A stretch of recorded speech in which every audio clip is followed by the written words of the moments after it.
업종 공략 업앤다운, 오늘은 하나금융투자 삼성동 금융센터 윤여민 팀장과 함께하겠습니다. 어서 오십시오. 네, 안녕하십니까. 자, 그러면 오늘 상승이 기대되는 업종부터 화면으로 만나보시겠습니다.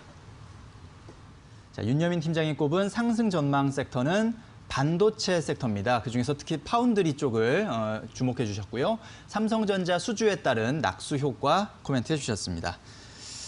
네, 삼성전자의 최근에 수주가 좀 잇따르고 있는데 이런 것들이 역시 파운드리 산업, 파운드리 종목들, 반도체 종목들에 조금 수혜가 있을 것이다 이렇게 보시는군요.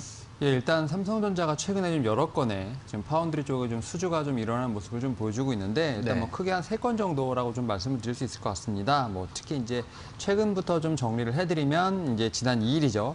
엔비디아의 이제 차세대 GPU의 이제 죄송합니다. GPU 이제 지포스 RTX 30 시리즈를 좀 어느 정도 이제 론칭을 하고 이 신제품을 삼성전자에 이제 위탁 생산 맡기겠다는 이제 수주가 좀 나왔는데요. 사실 이제 엔비디아 같은 경우는 좀 삼성전자와 좀 오랜 기간 동안 협력을 하고 있었는데요. 이러한 부분이 계속해서 동행할 것으로 이제 판단이 되고 있다라고 말씀드릴 수 있을 것 같고요. 일단 뭐 8나노 시리즈로 좀 들어가다 보니까 이제 GPU 성능이 좀 어떻게 보면 시리즈보다는 2배 이상 어떻게 보면 성장할 것으로 판단이 되고 있습니다.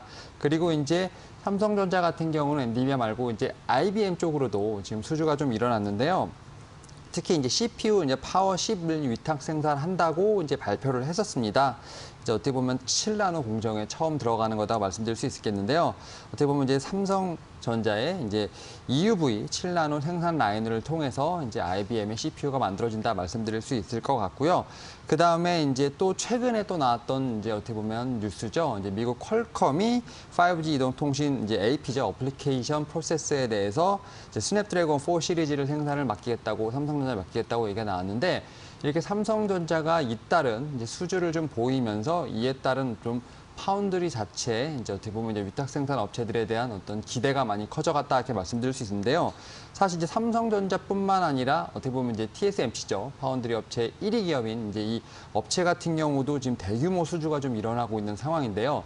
특히 이제 애플이라든지 인텔 초대형 고객사한테 TSMC도 지금 수주를 좀 많이 받았습니다. 하지만 이제 어떻게 보면 수주 물량이 너무 많다 보니까 이제 TSMC의 캐파 능력에 비해서 너무 많이 수주를 받았습니다. 이에 네. 따라서 2위 업체죠. 삼성전자가 2위 업체인데 일로 좀 물량이 좀 넘어오지 않을까라는 좀 생각도 좀 하고 있습니다. 결국 삼성전자 같은 경우는 이제 본인이 받은 수주 물량에다가 TSMC에서 넘어올 수 있는 물량이 좀 있기 때문에 일단 이러한 부분들이 파운드리 업체에 대한 매출에 좀 상당히 큰 기여를 하지 않을까라고 생각이 드립니다. 올해 같은 경우는 삼성전자 파운드리 이제 영업이익이 보통 10조 원대인데 이러한 부분을 통해서 내년에 한 20조가 넘어가지 않을까라는 생각을 좀 하고 있고요. 특히 이러한 부분을 위해서 삼성전자 주가에 대한 어떤 리레이팅이 계속 이루어지고 있다라고 좀 말씀을 드릴 수 있을 것 같습니다. 특히 이제 최근에 삼성전자에 대한 그 주가에 대한 리포트가 좀 많이 나오고 있는데 제가 볼 때 삼성전자 같은 경우는 뭐 가전이라든지 휴대폰에 관련된 부분도 있지만 결국은 반도체, 특히 이제 파운드리 쪽이 움직여야지만 삼성의 주가가 좀 오른다라고 말씀드릴 수 있을 것 같고요.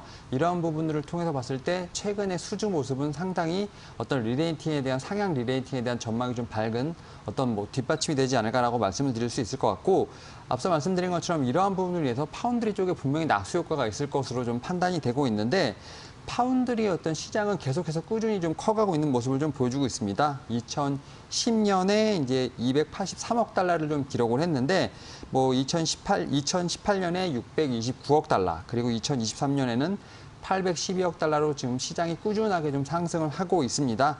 또 이제 제품의 가격 변화에 따른 어떤 시장의 규모 변동성이 좀 존재하는 좀 메모리 반도체랑 좀 다르게 좀 안정적인 성장세를 좀 지속하고 있다는 점. 그리고 이제 어떻게 보면 대장격인 삼성전자의 수주가 좀 상당히 많이 늘어나고 있다는 점에서 어떤 이런 섹터 쪽 좀 오늘부터 좀 하반기 계속 좀 봐야 되지 않을까라는 좀 말씀을 드려보면서 오늘 좀 파운드리 섹터 한번 좀 눈여겨보면 좋지 않을까 말씀드려보도록 하겠습니다. 네, 자 최근 들어서 삼성전자가 굵직굵직한 수주들을 많이 따냈습니다. 엔비디아, IBM, 퀄컴 이렇게 잇따라 그런 수주 따내면서 상당히 기대감이 높아지고 있고요. 현재 파운드리 분야에서는 대만의 TSMC가 50% 이상의 시장 점유율을 차지하고 있고 삼성전자가 2위로서 열심히 추격하고 있는 상황에서 뭔가 이런 굵직한 수주들이 나왔다는 점, 이런 점들이 기대가 되는 점, 또 삼성전자뿐만이 아니라 관련된 반도체 소재 부품 장비 업체들에게도 낙수 효과가 기대된다는 점, 이런 점들을 좀 주목해 보셔야 될 것 같습니다. 자, 이번에는 피해야 할 섹터는 어떤 업종인지 지금 바로 화면으로 만나보시겠습니다. 자, 윤여민 팀장이 꼽은 피해야 할 섹터는 유통주입니다. 그중에도 오프라인 유통 쪽을 좀 찝어주셨고요. 추석 대목을 기대하기 어렵다라고 코멘트를 해주셨습니다. 자, 추석 대목이 코로나19 재확산 때문에 조금 기대하기 어려운 그런 상황인 것 같은데, 그나마 온라인 쪽은 이제 온라인 쇼핑이 활성화되면서 그나마 괜찮고 오히려 또 실적이 좋아지는 그런 흐름도 보이고 있지만, 오프라인 쪽에는 역시 지금 코로나가 발목을 잡고 있죠. 예, 일단 지난주에 좀 이마트 사실 주가가 상당히 좋았는데, 네. 제가 이제 특히 이제 오프라인 쪽으로 특정을 한 이유가 뭐냐면, 사실 코로나19 관련돼서 이제 사회적 거리두기가 어느 정도 어제부터 완화된 이제 발표가 나오긴 했습니다만, 네. 그럼에도 불구하고 지난 2주가 상당히 타격이 컸다라고 말씀을 드릴 수 있을 것 같습니다. 특히 이제 오프라인 쪽 이제 유통주 같은 경우는 주가가 거의 코로나19 때 처음 발병했던 때로 회귀하는 모습을 보여주고 있는데요. 상당히 안타깝다고 말씀드릴 수 있을 것 같은데, 어떻게 보면 신세계라든지 현대백화점, 그리고 이제 롯데쇼핑 같은 경우도 거의 코로나19 때 주가 수준으로 어느 정도 회귀하는 모습을 보여주고 있는데, 제가 앞서 말씀드린 것처럼 8월에 지금 코로나19 재확산을 통해서 이제 사회적 거리두기가 2.5단계 시행을 2주 정도 했습니다. 이게 어느 정도 상당히 타격권이라고 말씀드릴 수 있을 것 같고, 이러다 보니까 어떻게 보면 이제 집합 건물로 들어가는 이런 현상을 많이 꺼리게 되는 이런 부분들이 생기다 보니까 결국 이제 매출에 타격이 많이 올 것으로 판단되고 있고요. 이러한 부분들이 계속 진행이 된다면 3분기에도 분명히 영업이익이 좋지 않을 것으로 판단을 하고 있습니다. 그리고 이제 추석과 관련돼서 말씀을 드리면, 사실 추석 같은 경우도 정부에서 상당히 지금 강력하게 방역에 대한 의지를 나타내고 있는 부분이 있기 때문에, 이러한 부분들로 인해서 유통주 같은 경우는 특히 추석 대목을 기대하기 힘들지 않을까라는 생각을 하고 있습니다. 예를 들어 KTX 같은 경우도 그렇게 매진이 되지 않는 사례를 네. 보여주고 있는 부분이 있다라고 말씀드릴 수 있을 것 같고요. 네. 또 한편으로는 이제 2차 재난지원금이 나오는데, 여기서 대형 유통 기업이 제외될 수도 있는 상황이기 때문에 이런 부분도 성장은 상당히 악재가 될 것으로 판단이 되고 있습니다. 이에 따라서 오프라인 쪽은 힘들지 않을까라고 말씀드려볼 수 있겠고요. 하지만 말씀드린 것처럼 온라인 쪽, 특히 이제 비대면 상권은 올라가고 있는 부분이 있기 때문에 이런 부분을 참고하시면 좋지 않을까 말씀드려보도록 하겠습니다.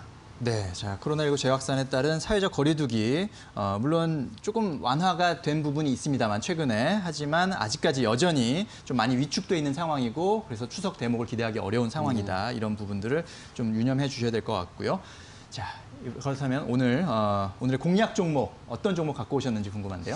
일단 반도체 쪽에서 가지고 왔고요. 이제 LOT 베큐움이라는 종목을 말씀을 드려보도록 하겠습니다. 네. 이제 국내 유일의 건식 진공 펌프 전문 업체라고 말씀을 드릴 수 있을 것 같은데, 일단 이 종목 같은 경우는 이제 당연히 펌프 쪽이라고 말씀드릴 수 있을 것 같고요. 해당 기술은 이제 반도체 디스플레이 등의 이제 제조 과정에서 필수적인 요소라고 말씀드릴 수 있을 것 같고요. 진공 펌프는 당연히 이러한 과정에서 진공 기술을 구현하는데 당연히 이제 필수적인 핵심 장비라고 말씀을 드릴 수 있을 것 같습니다. 일단 반도체 제조 공정에서 많이 쓰이다 보니까 최대 4대에서 6대 정도는 기본적으로 쓰인다라고 말씀을 드릴 수 있을 것 같고요. 특히 이제 초고 진공 영역에 이제 분류가 되고 있는 CVD라든지 에칭 공정에 반드시 필요한 설비라고 말씀을 드릴 수 있을 것 같습니다. 삼성전자 같은 경우 EUV 노광 이제 그 공정에 대한 어떤 부분을 상당히 본격화하고 있는 부분이 있고요. 아직까지는 이제 ASML의 미국의 영국의 이제 에드워드 쪽으로 지금 어떻게 보면 독동적으로 공급이 일어나고 있지만, 분명히 공정이 확대가 되다 보면 동사에게도 추가적인 수주가 예상이 되지 않을까라고 말씀을 드릴 수 있을 것 같습니다. 하지만 동사 같은 경우 삼성전자를 제외하고나도 올해 지금 실적이 상당히 좋게 나오고 있는 부분이 있는데요. 일단 올해 이제 매출 같은 경우는 작년 대비해서 거의 20% 이상이 뛰었다라고 말씀을 드릴 수 있을 것 같고요. 특히 이제 영업이익 같은 경우는 이제 작년 대비해서 흑자로 전환이 됐습니다. 상당히 성장성이 있다라고 말씀드릴 수 있기 때문에 오히려 이런 부분들을 통해서 지금 동사 같은 경우 현재 접근이 가능하지 않을까라고 말씀을 드려보도록 하겠고요. 뭐 차트상으로 볼 때는 지금 전고점이 16,850원이라고 좀 말씀드릴 수 있을 것 같은데 이 전고점을 좀 넘어가게 되면 좀 어떻게 보면 쌍봉을 좀 그릴 수 있는 상황입니다. 이런 부분이 있기 때문에 오히려 현재가에서 좀 매수를 하시고 좀 전고점을 넘어간다면 충분히 목표가를 좀 넘어서 좀 더 상승할 수 있는 여력이 있다라고 좀 말씀을 드릴 수 있을 것 같습니다. 오히려 그래서 조금 눌리는 어떤 눌림목 구간에서 좀 분할 매수가 좀 가능하다라고 말씀을 드릴 수 있을 것 같고요. 목표가를 좀 전고점을 넘어서 19,500원 그리고 손절가를 15,000원으로 제시해 드리도록 하겠습니다. 네, 자 국내 유일의 건식 진공 펌프 전문 기업 LOT 백큐을 오늘의 핵심 공략주로 소개해 주셨습니다. 자 상승 예상 업종으로 반도체, 특히 파운드리 쪽 섹터 주목해 보시고요. 유통, 특히 오프라인 유통 쪽은 조금 시간이 필요한 그런 상황이다라고 참고를 하시면 될 것 같습니다. 저희가 전해드린 투자 정보 잘 활용하시고요. 투자에 대한 판단은 시청자 여러분의 몫이라는 점 다시 한번 말씀드립니다. 네, 윤여민 팀장님 오늘 말씀 잘 들었습니다. 감사합니다. 네, 감사합니다.